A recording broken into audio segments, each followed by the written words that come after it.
I'm going to give you 5 lessons that you can help protect yourself when this market changes.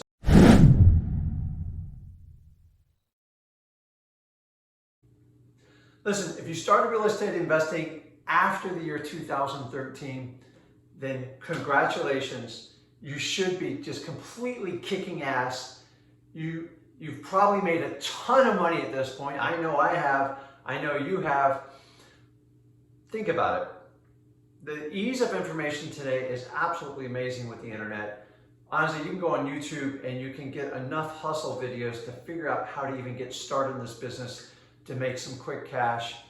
And most of you hauled ass, you ran fast, you hustled, and it's worked. Actually, it's worked really well. And I'm gonna give you a little bit of news here. You have some false confidence built up in you, and you have no idea what's coming around the corner. And I need to prepare you, because the reality is we've had the best run on real estate, on the current real estate market in US history. So think about it. Other than your typical seller objections you have to deal with and the challenges we all deal with, you've had no market hiccups. So you have been living in a perfect world. Ask me how I know this. Also, you're currently entering that market cycle where sellers are really getting bold. Let me give you an example. We've probably had 50 plus appointments in the last month, really the last 3 months. Shoot, maybe really in the last 90 days, where really rough houses, we've identified our market perfectly, we've engaged them, we do the appointments, we do them virtual, in person, and I mean the house is rough. A lot of times they're even vacant, and that I need to get this price. I've talked to 5 other sellers. I've had 10 other realtors contact me. So remember I talked about your false confidence? Guess what? Sellers have it too. They've lost sight of what it really is like to go through the cycles of real estate. So we have false confidence on the sellers. I'm going to save that one for later, but let's deal with you right now. So let me back up and just kind of share my story. I've been doing this 16 years. I tried the corporate job. I listened to my dad. I went to college. I did all 6 years of college. I was never a good student. I never fit in. I had ADD. I was easily distracted. I was a very creative person, and I never really fit in the current school system as is. Good news is I found real estate investing. Here's the best part. I didn't find it till, how old was I? 33. I just knew there had to be a better way, and I went on my search. So from 2003 to 2007, I was the invincible wholesaler. And keep in mind, very few courses, no online courses. Anytime you had to pay for a mentor, you paid dearly. And a lot of times honestly, my first mentor, well, at least one of them was a failure. He was a crook. He stole a lot of money from people, and I distanced myself as fast as possible. But they created that spark and that drive in me, and I was just like you are now. I was invincible. I already knew my plan. I knew how much money I was going to make. I knew I was going to retire. I just loved this business. I couldn't stop. I went to every meeting. I was completely high on real estate investing. 2008 came. What happened in 2008? Short story. The mortgage bubble. The mortgage bubble, and they were basically giving mortgages to people that couldn't afford them, and they were putting it out in the market. The market crashed, dropped hugely. So I was in Port St. Lucie when it down, and I watched the market drop 70% over a 2.5 year period. Actually, prices were falling. I mean, they were falling so fast, buyers just said, I'm sitting on the sideline till this thing stables out. It was brutal, and I was lost, because I'm going to give you the truth. And from 2003 to 2007, my confidence was so high that I equated my confidence, my self-worth based on getting deals. Guess what happened when the deals didn't come? I started to like, what's wrong with me? What am I doing? And it really affected me, and I hated that. I just didn't like myself at that time. And I made the ultimate mistake. I left real estate. I left it for 6 months. I went to go chase cash flow in another business that I had no business being in. I failed miserably, and I learned. Most importantly, I reflected. I am a good fit for real estate, and I know it. I found my niche. I just got to find a way to make it work. And I quickly came back with an open mind, and I started learning. So fast forward, 2009, I had a decision to make. I had a lot of bills. I was in over my head. The income stopped, and I had to fight, or I had to just take off and fold my legs. So here's what I did, is I started researching. I got back into real estate, and I learned. I actually learned a new trade. I learned how, I knew there was tons of short sales. I just didn't know how to harvest them. Long story short, I connected with Nathan Jurowitz at the time, which was Short Sell Riches, and I went on and started flipping short sales. It took me about 60 to 90 days to get traction.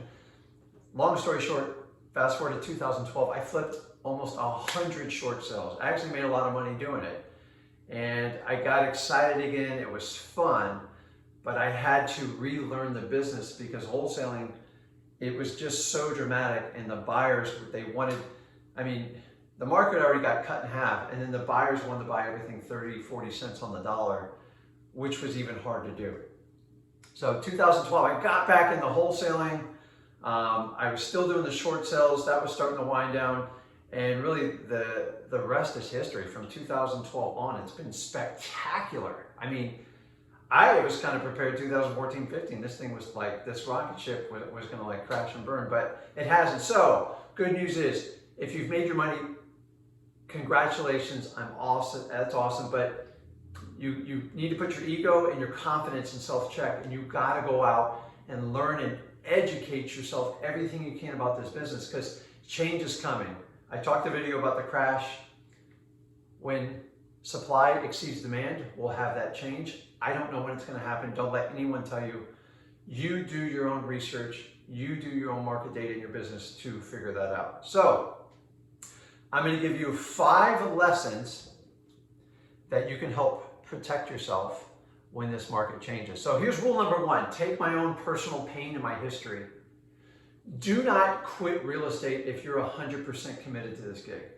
I did it. It was a very, very expensive mistake. And I believe I had to go through that path to understand, don't ever leave it. Don't make my same mistake. If the market has a very hard, what I call crash or U-turn, you've got to dig deep and find ways to stay in it. If you're doing, so creative financing is a great way to do it.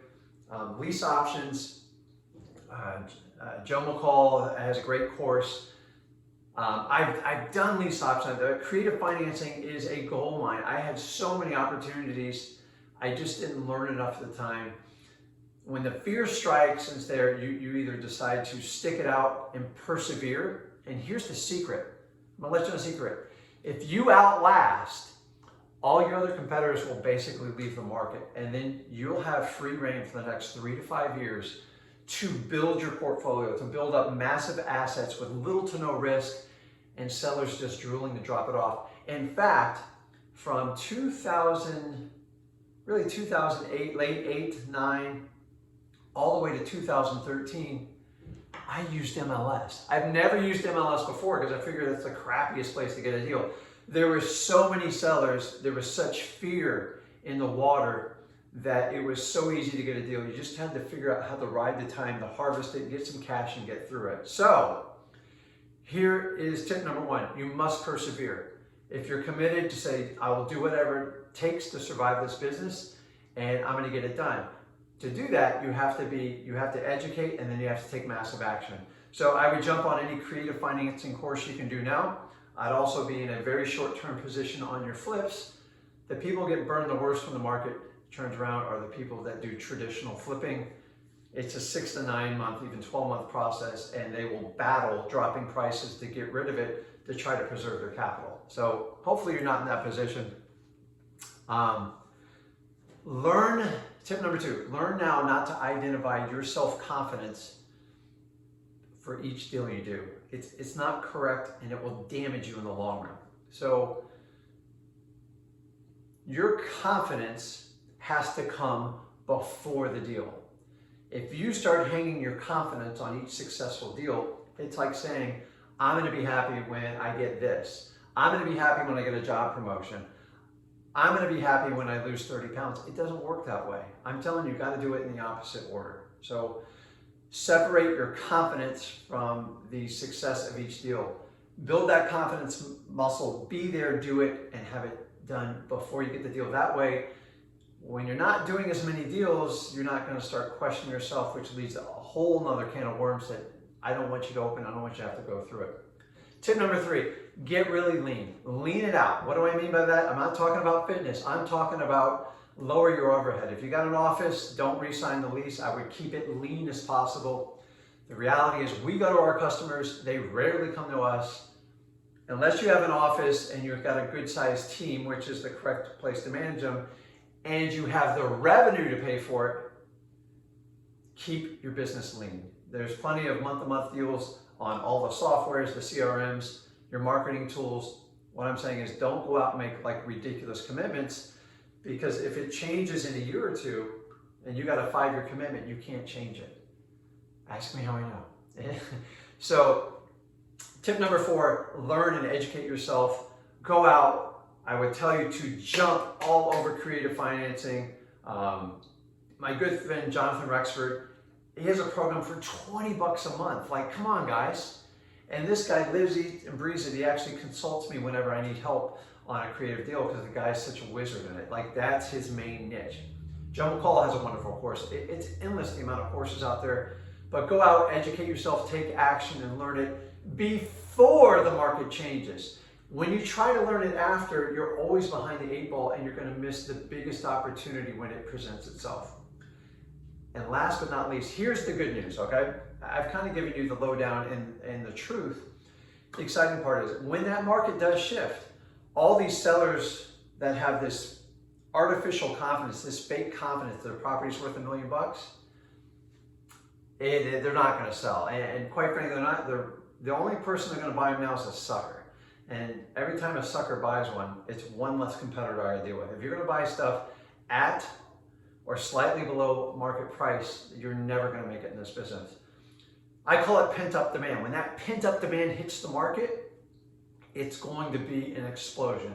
Because once there's fear, all the objections drop down. They just want to liquidate the asset. You still serve your sellers to the highest level and help them out. But to be honest with you, you have your choice. You can do creative financing. They'll hold a note for you. Hell, I've had them just give me the deeds and just get rid of this damn property for me. So I don't know when that day is coming. Eventually it'll come. I'm starting to see signs of what I call fake self-confidence of sellers. They've got a really rough house, it's vacant, and they say, I got a line of 10 people that want to buy it, highest and best offer. And they're going to go through this. What they really want is they want retail or above retail with none of the expenses. You and me both know that's never going to happen. So if you started real estate after 2013, go back, listen to this video, play it over and over, and learn. I'm giving you 16 years of my learning curve. I was super cocky. Even though I was in my 30s, I thought I had it all figured out. The minute you think you got it figured out, that's when you're going to be at risk. So take these 5 tips, go out there, crush it, kill it. This is Rick with Flip with Rick.